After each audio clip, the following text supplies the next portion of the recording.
तो force Motors आपकी screen पे करीब 1160 पे, और नीरज जी आए 10 मिनट बोला इन्होंने, 10% स्टॉक ऊपर है और 10 मिनट में इन्होंने ट्रेन से लेकर और गाड़ी सब कवर करी। डे हाई पर फोर्स मोटर्स आपकी स्क्रीन पर। नीरज जी जिस गाड़ी का जिक्र कर रहे थे, गोरखा ऑटो एक्सपो में हेमंत देखी थी मैंने, क्या गजब की गाड़ी थी, गजब की गाड़ी थी। खैर अब आगे बढ़ते हैं और स्टॉक करीब करीब 1160 पे है। राजेश, एक चीज मैं और पूछना चाहूंगा, क्योंकि अब ये स्टॉक टिपिकल फ्लैग पैटर्न से बाहर निकला है। आज के वॉल्यूम्स 2000 आई थिंक यस 2020 के हाईएस्ट वॉल्यूम है। आपको क्या लगता है, मीन ग्रेजुअली कौन सी ट्रेजेक्ट्रीज में आ सकती है? Possibly on the higher side क्या लगता है आपको, 1280 1300 रुपए की रेंज मीडियम टर्म प्रोस्पेक्टिव से? राजेश, मुझे लगता है ये 1300 प्लस जाएगा, क्योंकि अगर हम फ्लैग की बात करते हैं, यानी अगर आप इलियट में जाते हैं तो जिगजैग फॉर्मेशन की भी बात करते हैं, तो ये 1300 प्लस का टारगेट देगा। लेकिन जैसे कि ये एक डिलीवरी बेस्ड कॉल होगा, आप इसे डिलीवरी में मार्क करें और मेरा स्टॉप लॉस थोड़ा छोटा होगा, मैं स्टॉप लॉस रखूंगा करीबन 1100 का। सो 1100 के स्टॉप लॉस के साथ लॉन्ग करें और सामने 1300 प्लस का टारगेट लेके काम करें। पैटर्न बढ़िया है। ठीक बात है।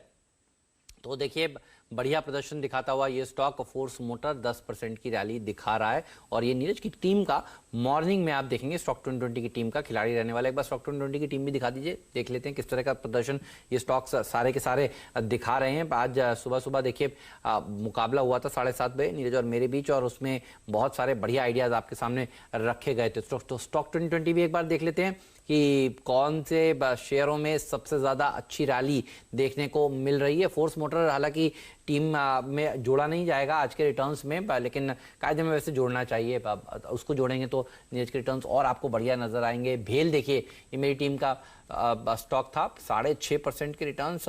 जेन टेक्नोलॉजी 4.5%, BEML 2.5%, वालचंद नगर में 2.25% की तेजी देखने को मिल रही है। नीरज की टीम फायर करने में डॉक्टर साहब बता रहे हैं कुछ दिक्कत आ रही है, कोई बात नहीं, उसको हम ठीक करके जब बाजार बंद होगा तब आपको दिखाएंगे। लेकिन इस हफ्ते जो है, ये हफ्ता बहुत ही शानदार हफ्ता था। अब हफ्ते क्या अंत हो रहा है, क्योंकि तो हफ्ते के अंत वाले मोड में आ जाते हैं, दिखाते हैं आपको इस हफ्ते किस शेयर ने, किस सूचकांक ने किस तरह के प्रदर्शन दिखाए। तो एक एक हफ्ते का निफ्टी का चार्ट डायरेक्टर साहब दिखा दीजिएगा। और ये हफ्ता बहुत ही मतलब शानदार हफ्ता था। इतनी बड़ी बैंक निफ्टी में तेजी देखिए 11 हफ्तों में पहले कभी भी नहीं हुई है। और इस समय भी जाते जाते बैंक्स लोग ऐसे खरीद रहे हैं जैसे कि मतलब सोमवार को यहाँ पर और ऊपर मिलने वाले हैं। ऐसा भी कभी आज सुबह सुबह लग रहा था वीरू, कोई बड़ी न्यूज आने से पहले कि ये इन्फॉर्म्ड बाइंग नजर आ रही है। मिड कैप थोड़ा सा देखिए आज बैक फुट पर है, आपको दिखा देता हूं एडवांस डिक्लाइन रेशियो।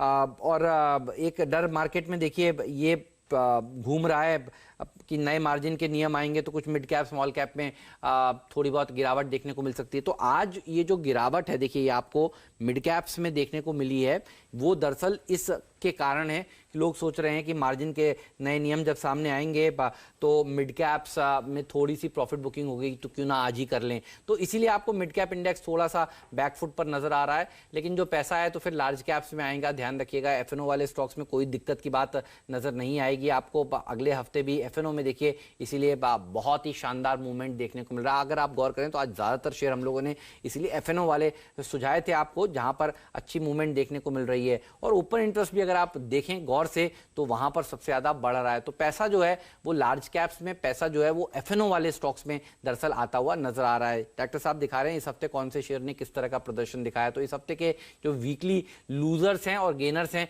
वो आपकी स्क्रीन पर आते हुए इस समय नजर आएंगे। बहुत ही शानदार हफ्ता रहा। और अगले हफ्ते का आउटलुक भी एक बार ले लेते हैं। राजेश अग्रवाल साहब, आप भी बताइएगा कोई BTST आइडिया आपकी तरफ से, और अगला हफ्ता कैसा रह सकता है, आज के हफ्ते को आप किस तरह से देख रहे हैं, आपके क्लोजिंग रिमार्क्स प्लीज। देखिए, जैसा कि अभी आपने कहा कि जो मार्जिन के नए रिक्वायरमेंट आएंगे उसको देखना पड़ेगा किस तरीके से बाजार लेता है, और वहाँ पे हमें लगता है मिड कैप में थोड़ी सी मुनाफा वसूली होगी अगर सेबी की तरफ से कोई नए क्लैरिफिकेशन नहीं आते हैं या कोई एक्सटेंशन नहीं मिलता है।